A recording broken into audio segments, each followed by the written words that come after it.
Babelu. Babelut. Babelut. Babelut. Babelut. Babelut. Babelut. Babelut. Babelut. Babelut. Suite aux conditions sanitaires, les enregistrements ont dû se faire à distance. Nous nous excusons à l'avance d'une éventuelle baisse de qualité. Bonjour à tous, chers auditeurs. Comme vous le savez certainement, le 8 mars 2021 est la journée internationale des droits des femmes. Vieille de plus d'un siècle, cette journée est marquée par des manifestations et des actions symboliques pour fêter les victoires en matière d'égalité des droits, mais aussi rappeler qu'il reste encore du travail à faire, notamment en matière de violence, de sexisme, d'inégalité salariale, etc. Par exemple, en 2020, on constate une différence salariale d'environ 28% entre celui d'un homme et d'une femme. De plus, une femme a plus de chances d'être victime de violences conjugales et de subir du sexisme au quotidien. Du coup, pour cette émission, autour de cette thématique assez forte, nous avons interviewé différents acteurs qui œuvrent pour l'égalité des droits des femmes. Mais avant cela, nous avons interrogé Anissa et Ludovic, membres de l'ASBL Le Troisième Œil, qui ont répondu à quelques questions et qui vont nous partager leurs réflexions autour de la journée du 8 mars. Que pensez-vous de la journée des droits de la femme ? Je ne suis pas en fait moi favorable à cette journée des droits de la femme parce que je trouve que ça crée l'inverse de ce qui est recherché. Donc, il faudrait alors, c'est de dire, je ne sais pas moi, l'équivalent de, par exemple, par rapport à l'homosexualité, à l'homophobie plutôt, qui est la discrimination envers les personnes homosexuelles. On ne commence pas à dire qu'on va faire une journée de l'homosexuel ou par rapport au handicap. On ne fait pas une journée de l'handicapé. Ça choquerait tout le monde et à juste titre. Alors, on peut faire une journée des droits de la femme. Déjà, en plus, c'est pas la femme, c'est les femmes. D'un côté, elle a tout à fait raison, mais je pense que si on fait la journée de la femme, c'est pour rendre hommage à toutes ces femmes qui ont été battues, qui n'avaient pas la chance à l'époque de voter. Parce qu'à l'époque, les femmes n'avaient pas le droit de voter, donc ils devaient rester à la maison. Il n'y avait que les hommes qui avaient le droit de voter. Et ces femmes, à l'époque, ils n'avaient pas le droit. Donc, quand ils n'avaient pas le droit, c'est après, quelques années après, je pense, ils ont eu le droit de vote. Et c'est pour ça que, je pense, depuis nombre d'années, ils ont fait la journée de la femme. Donc aussi, en partie, je suis d'accord avec lui parce que en répondant ça, son intention à Ludo, je la trouve tout à fait respectueuse en fait. Ça part d'un bon sentiment que voilà, c'est vrai que les femmes de tout temps ont été et sont toujours discriminées, même si heureusement la discrimination que subissent les femmes a fortement reculé, mais elle n'est pas encore, il y a encore des inégalités salariales par exemple. Et ce que Ludo là, il souligne, c'est que cette journée des droits de la femme, elle a son sens par rapport à ça. C'est justement une forme de respect par rapport aux femmes qui ont souffert et qui souffrent. Et ça, je suis tout à fait d'accord, mais c'est la manière dont c'est présenté. Comme je disais, pour en venir par exemple à l'homosexualité, il y a une journée mondiale internationale de lutte contre l'homophobie, mais on ne commence pas à faire une journée de l'homosexuel. C'est vraiment, je trouve que ça, en fait, au final, ça va discriminer encore plus. Je pense qu'on doit faire, c'est vrai, une journée pour toutes les discriminations. Allez, ça veut dire que ce soit les femmes, l'homosexualité, l'handicap, les droits aux migrants. Il y a ça, que ça soit une journée pour tout le monde, dans le monde. Mais moi, je pense que la journée de la femme, c'est bien qu'on fait une journée de la femme, c'est pour rendre hommage à toutes ces femmes qui ont le droit de faire...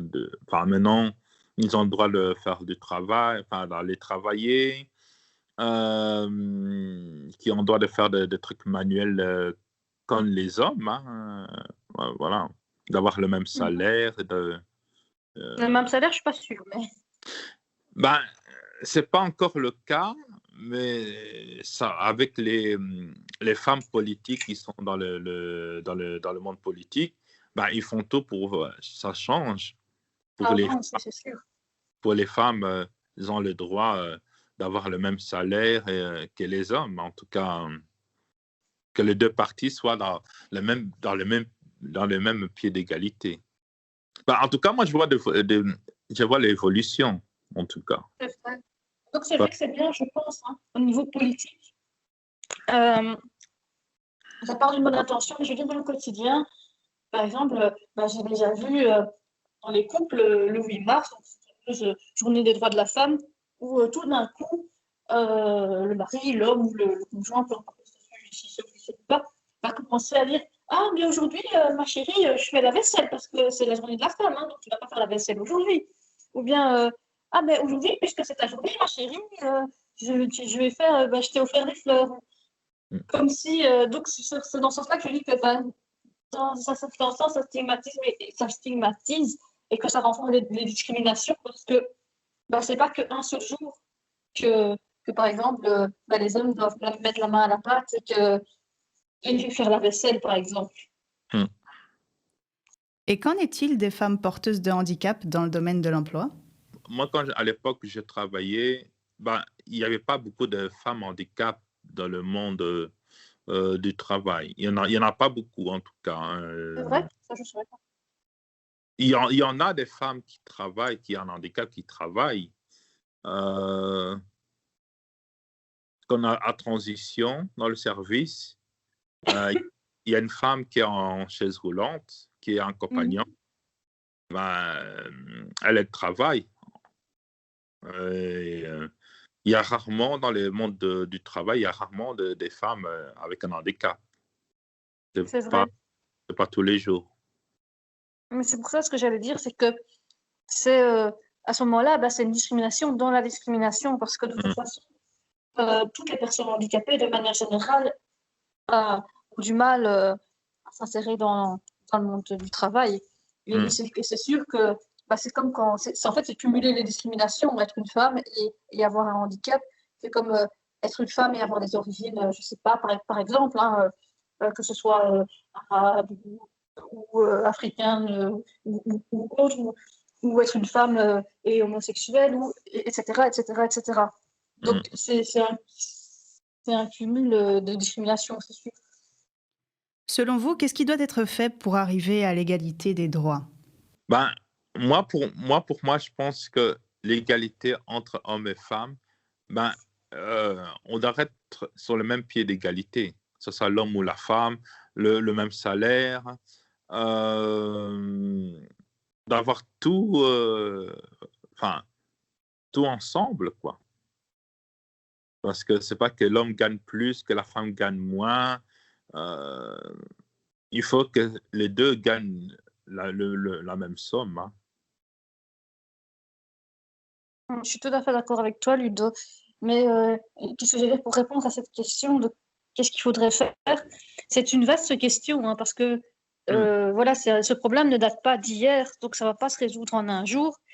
Et c'est de faire petit à petit qu'il y ait de la sensibilisation. Et je pense notamment, pas que, heureusement, mais notamment, par exemple, l'avenir. Qui représente l'avenir? Les enfants et les jeunes. Donc, ce serait de plus se sensibiliser eux, que ce soit d'abord dans la famille, parce que c'est les parents ou la famille sont les premiers acteurs, les premiers éducateurs de leur enfant, et aussi l'école qui a une grande place. Donc, c'est quand les enfants sont petits, quand ils sont jeunes, que il faut leur enseigner à apprendre, ici dans le cas on parle des discriminations faites aux femmes, à apprendre à respecter les filles, par exemple aux garçons dès qu'ils sont petits.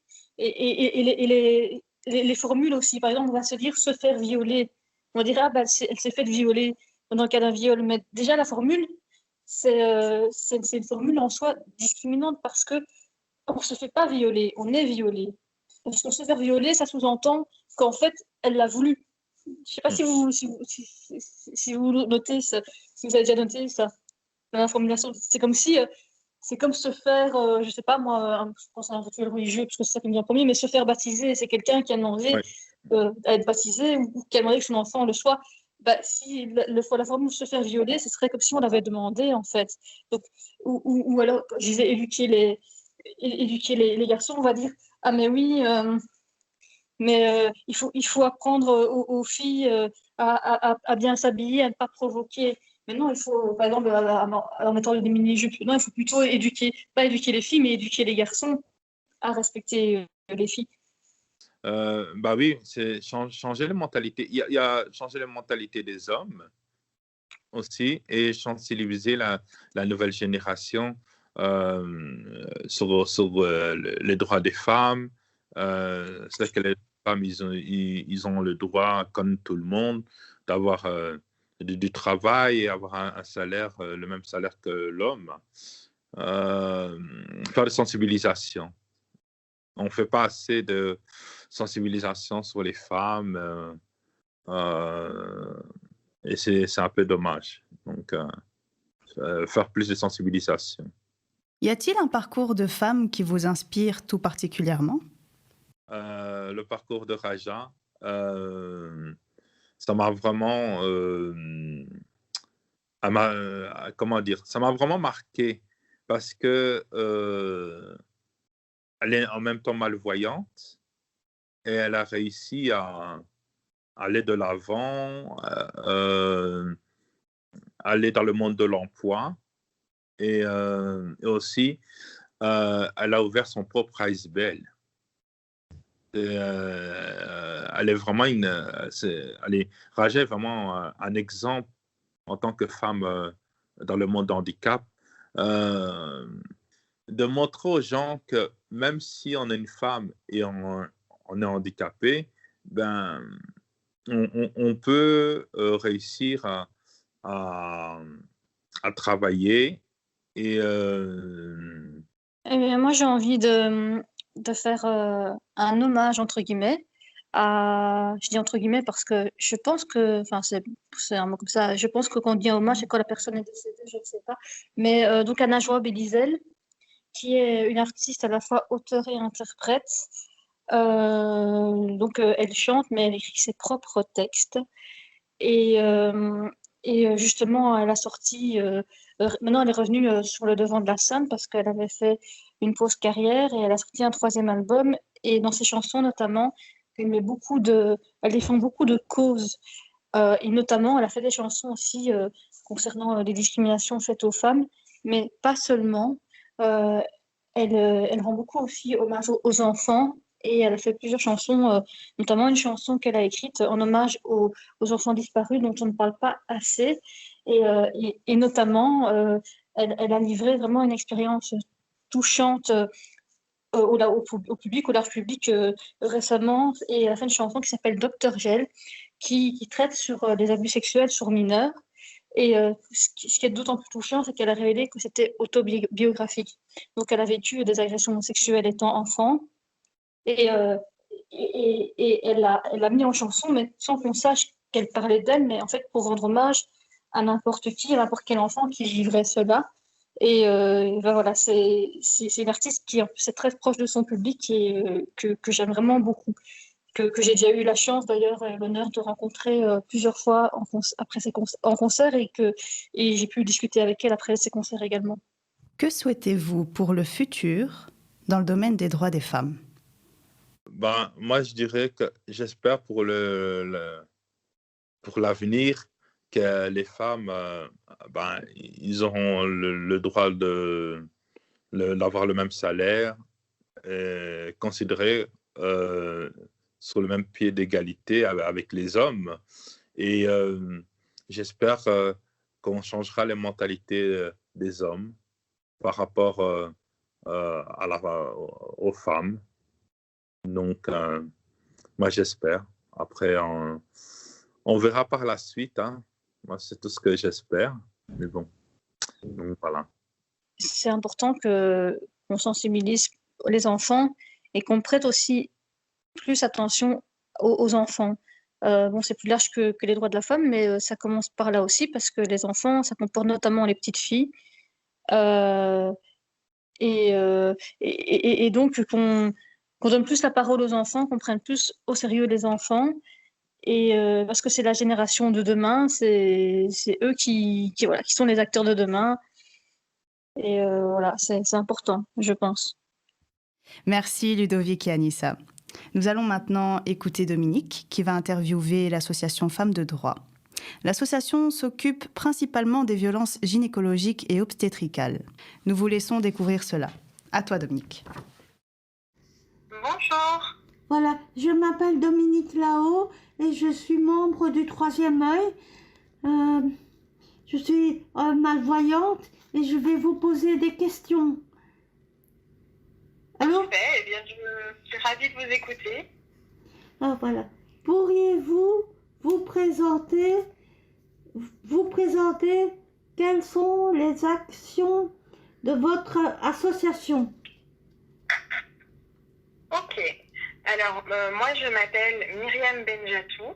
Je suis juriste, fondatrice de l'association Femmes de droit, droits des femmes. Et c'est une association de soutien et de promotion aux droits des femmes. On travaille selon 3 axes principaux. Le premier axe, c'est d'informer les femmes sur leurs droits. Et donc, on essaye de leur fournir toutes les informations parce qu'on part du principe que les femmes sont les personnes les plus compétentes au monde pour savoir ce qui est bon pour elles et que pour pouvoir faire des choix, elles ont besoin d'avoir toutes les informations. Et donc ça, c'est la première chose sur laquelle on travaille, c'est les informer via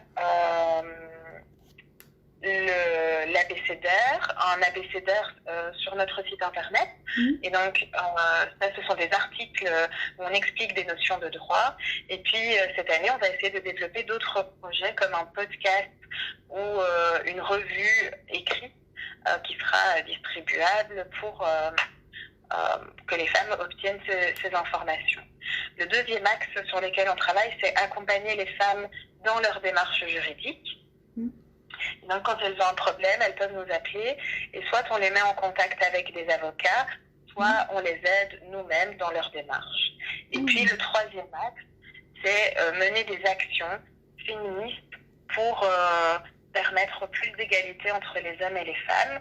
On travaille sur plein de sujets différents, l'interruption volontaire de grossesse, le congé de naissance, mais les 2 gros sujets qui nous occupent le plus cette année, c'est l'inceste d'une part et les violences gynécologiques et obstétricales. Que représentent les violences obstétricales et gynécologiques?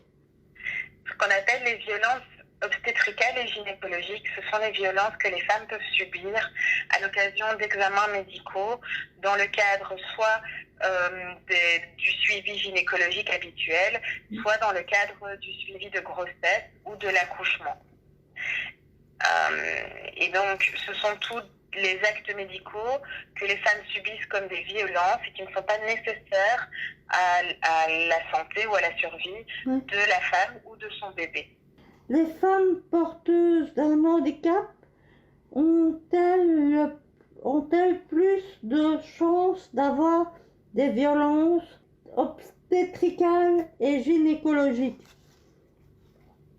Alors, je n'ai pas de chiffres précis sur cette question, mais on sait que de manière générale, les femmes porteuses de handicap ont plus de risques de subir toutes sortes de violences, oui. Toutes les femmes sont-elles au courant de ce que représentent les violences gynécologiques? Non, je ne pense pas que toutes les femmes soient forcément au courant. Beaucoup de femmes pensent même que ce qu'elles vivent est normal et que ça se passe toujours comme ça. Comment sensibiliser? Qui faudrait sensibiliser et quoi mettre en place pour informer ces femmes de leurs droits? On a travaillé avec plein d'associations, notamment Femmes et Santé, le GACEPA, Bruxelles Laïque, Garant, Women Helps Women, et donc Femmes de droit, et j'en oublie certainement, sur un manuel d'autodéfense pour les femmes, à destination des femmes, par rapport à la santé sexuelle et reproductive, pour qu'elles puissent être informées de leurs droits et de ce qu'elles peuvent faire par rapport à différentes situations, que ce soit la première consultation gynécologique ou bien les consultations liées à la ménopause. Et donc ça, il y a déjà ce manuel qui existe, il est gratuit, il est disponible en version papier et en version PDF sur les sites internet. C'est une première chose. Et ensuite, continuer à militer, sensibiliser les médecins et les soignants à la réalité de ce que les femmes peuvent vivre, et puis aussi les sensibiliser sur le droit, parce que ces violences, elles vont à l'encontre du droit médical, et donc les sensibiliser aussi sur les règles de droit qu'ils et elles sont censés respecter pour respecter leurs patientes. Que représente le féminisme? Difficile de répondre à cette question. Le féminisme ne représente pas une seule chose. Il y a plein de courants féministes différents. Et en fonction de la personne à qui on pose la question, la réponse sera forcément différente. Pour moi, le féminisme représente un combat pour l'égalité entre les hommes et les femmes, et entre tous et toutes en général. Et mon objectif à travers mon combat féministe, c'est de faire en sorte que tout le monde ait les mêmes droits et soit respecté de la même manière.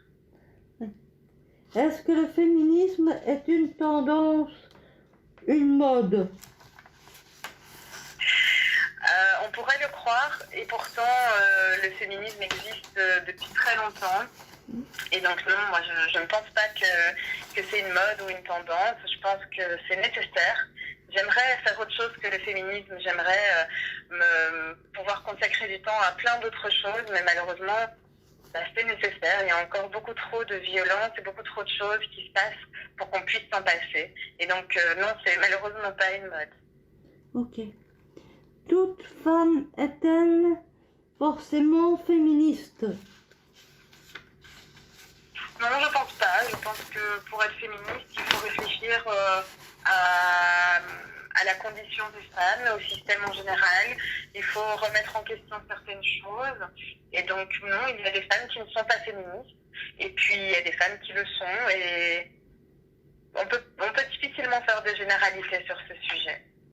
Merci beaucoup Dominique. Et un grand merci à Myriam Benjatou de l'association Femmes de Droit d'avoir pris le temps de répondre à nos interrogations.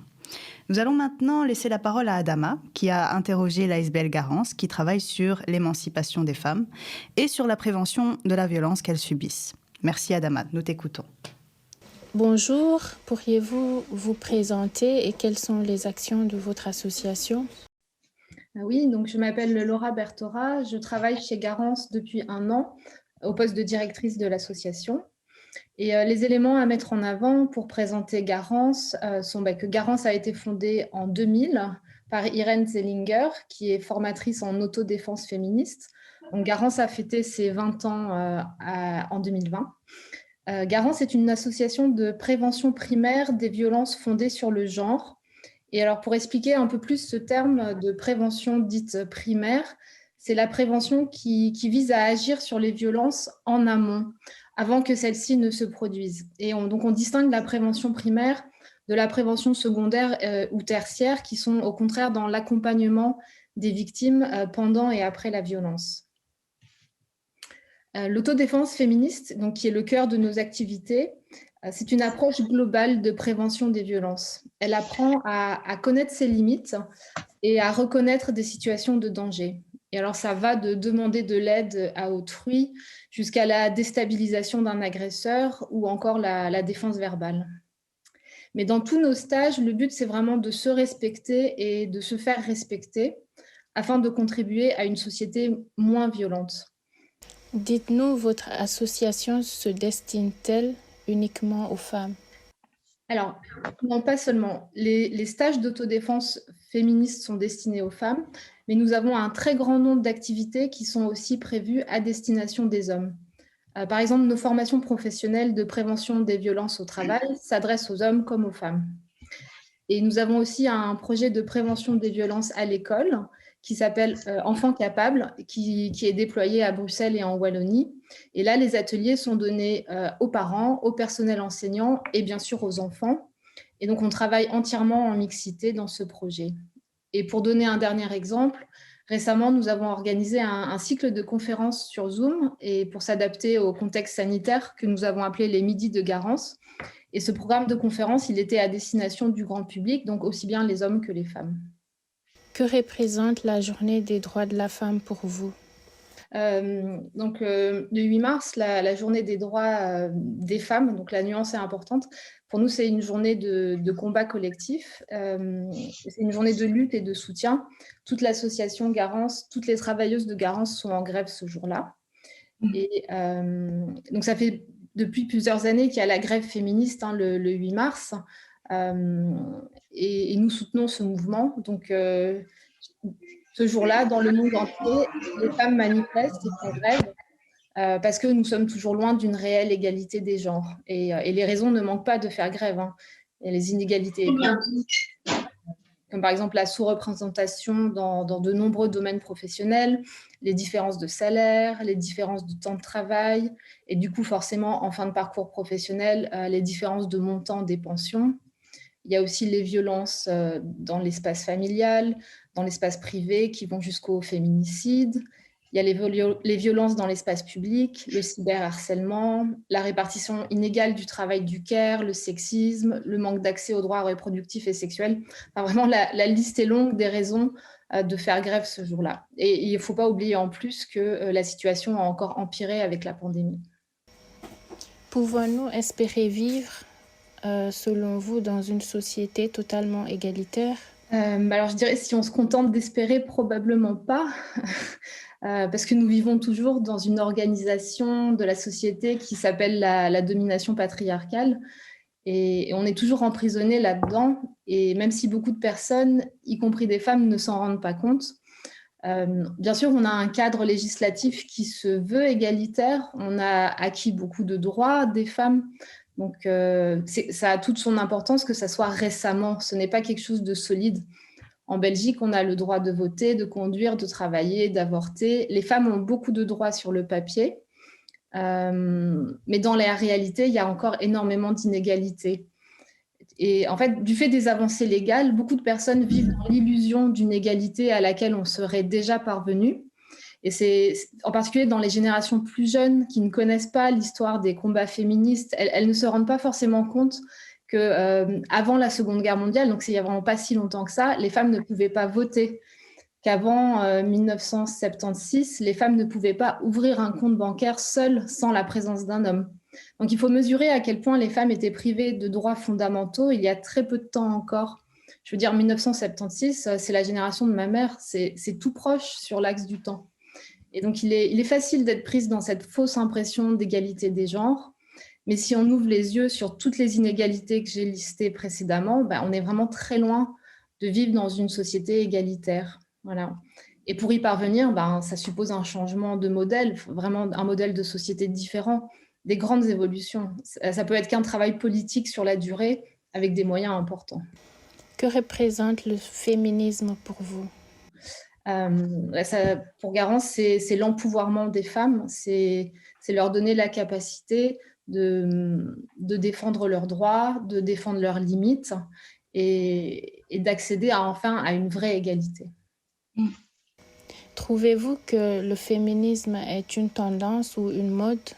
Alors, j'appellerais pas ça un effet de mode. On est dans la 4e vague féministe qui est caractérisée par un essor de la thématique aussi dans les réseaux sociaux. Il y a eu le mouvement MeToo.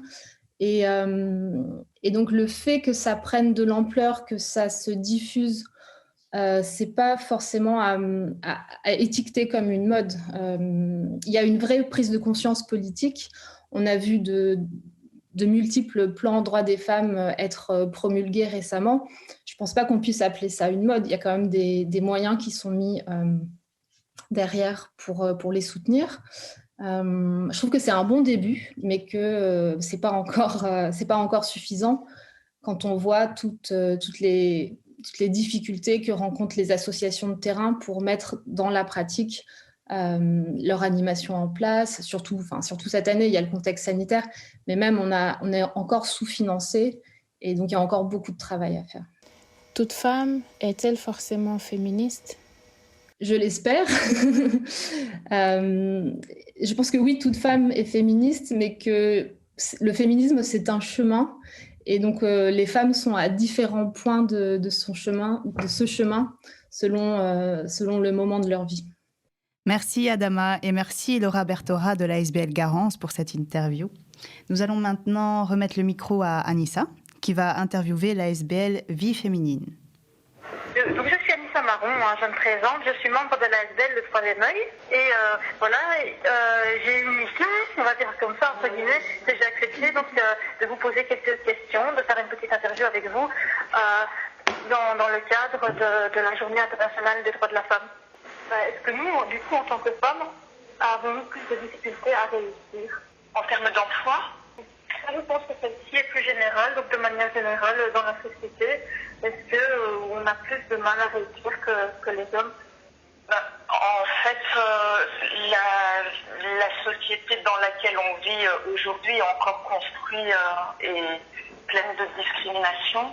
Donc il y a des discriminations de différentes sortes, mais notamment des discriminations sexistes, et donc qui vont toucher plus particulièrement les femmes.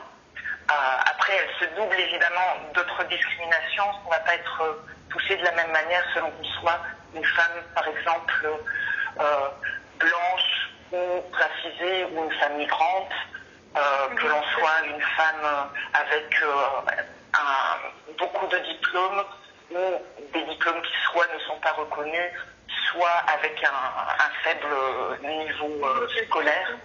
Ouais. Et donc ça va se traduire aussi dans les différents champs de la société, avec peut-être plus de difficultés pour pouvoir avoir accès à un logement, par exemple, où il y a encore c'est très surprenant de se dire en 2021 qu'à l'heure actuelle, il y a encore des propriétaires qui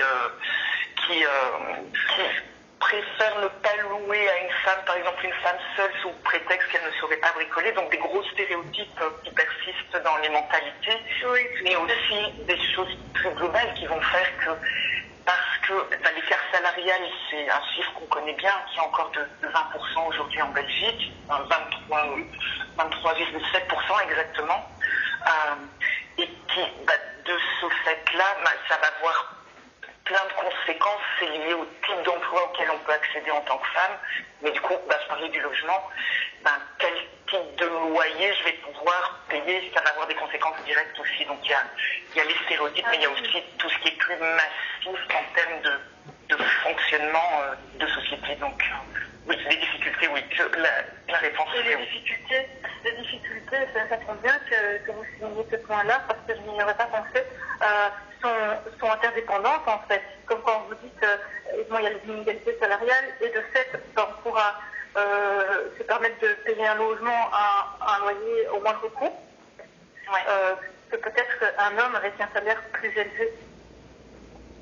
Oui, l'interdépendance, oui. Alors ça, c'est un mot, si je peux rebondir là-dessus, oui, qui me semble assez essentiel, parce qu'on va voir à l'heure actuelle aussi, si je prends un autre champ, on reste quand il y a des enfants, la charge des enfants est encore majoritairement portée par des femmes,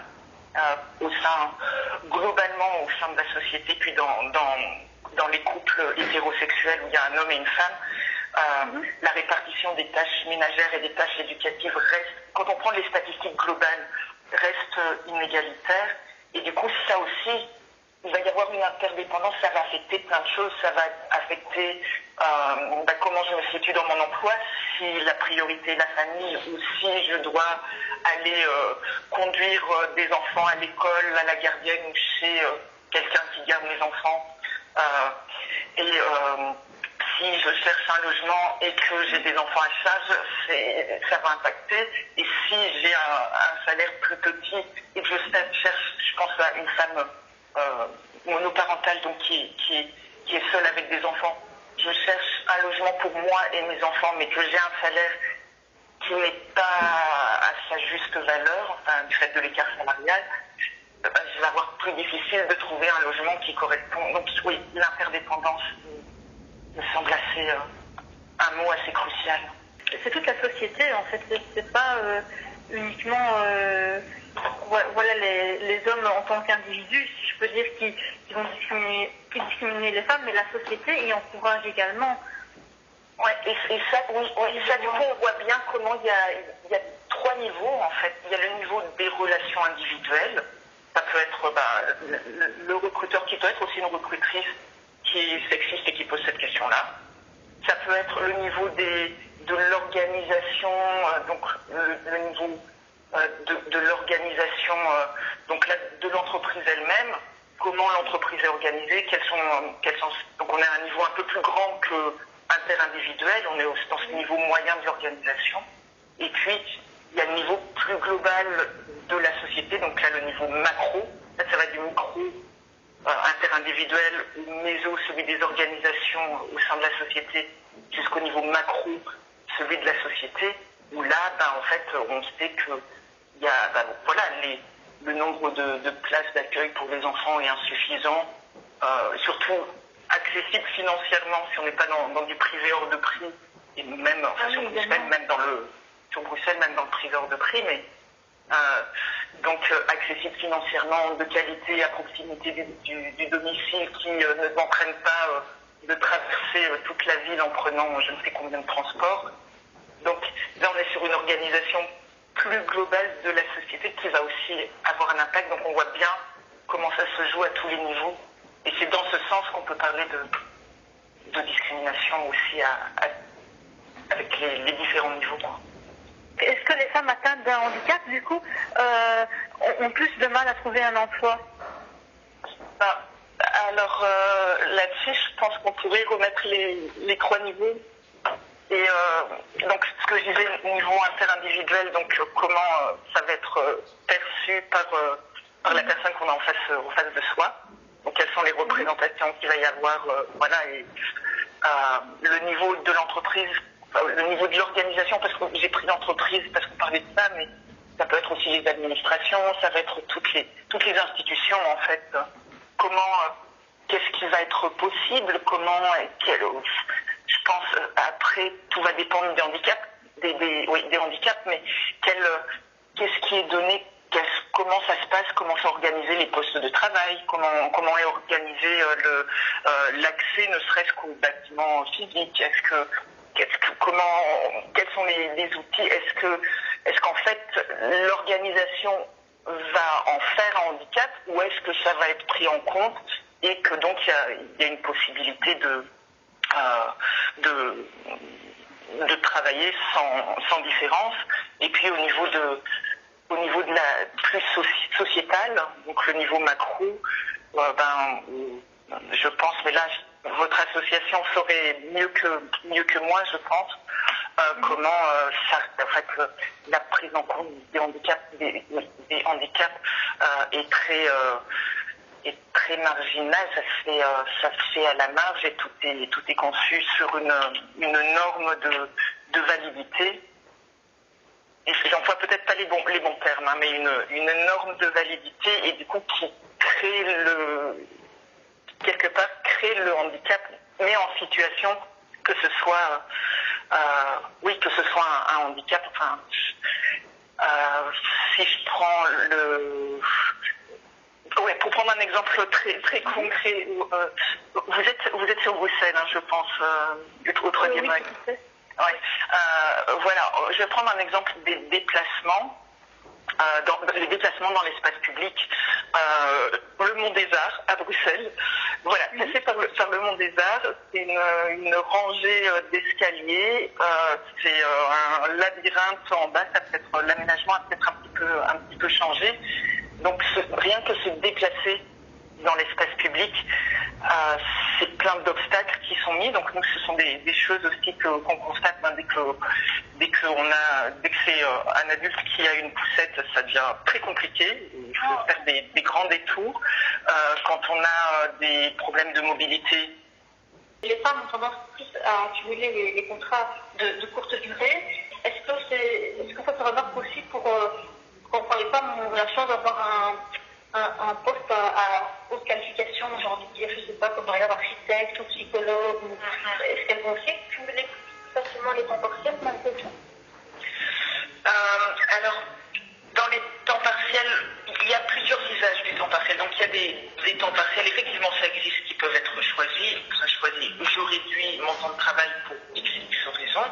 Et puis il y a les temps partiels qui sont des secteurs d'emploi, et particulièrement les secteurs d'emploi qui recherchent beaucoup de femmes, qui sont plutôt des femmes peu qualifiées, ou qui ont difficile de trouver de l'emploi et qui ne peuvent trouver que dans ce secteur-là. Donc on a parlé du nettoyage, des titres comme des titres-services, mais on peut parler de la grande distribution, de la vente, le secrétariat aussi dans certains secteurs qui est parfois construit sur du temps partiel. Donc où là, il n'y a pas le choix en fait. Et je pense aussi à toutes les femmes, peu importe leur diplôme, mais qui se sont arrêtées à un moment de travailler et puis qui reviennent sur le marché de l'emploi et alors leur diplôme n'est plus valable.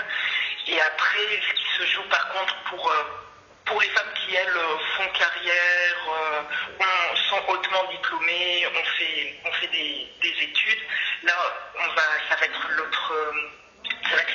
plafond de verre qui poursuit encore avec les difficultés d'accéder aux postes les plus présents. Donc là, on est plus sur des types d'emplois où la norme, c'est le temps plein. Donc quand on parle de faire carrière, pour faire carrière, il faut travailler souvent à temps plein. Mais du coup, ça va bloquer dans l'accès aux plus hautes responsabilités ou aux postes supérieurs. Et là, alors on parle de plafond de verre. Merci Anissa et merci à Soisic Dubo de l'ASBL Vie Féminine pour cette interview. Nous allons maintenant laisser la parole à notre cher Monsieur Gonda, doyen de l'ASBL Le Troisième Œil, qui nous a accordé une entrevue dans laquelle il explique son point de vue sur la thématique des droits des femmes. Je vous en prie, Monsieur Gonda.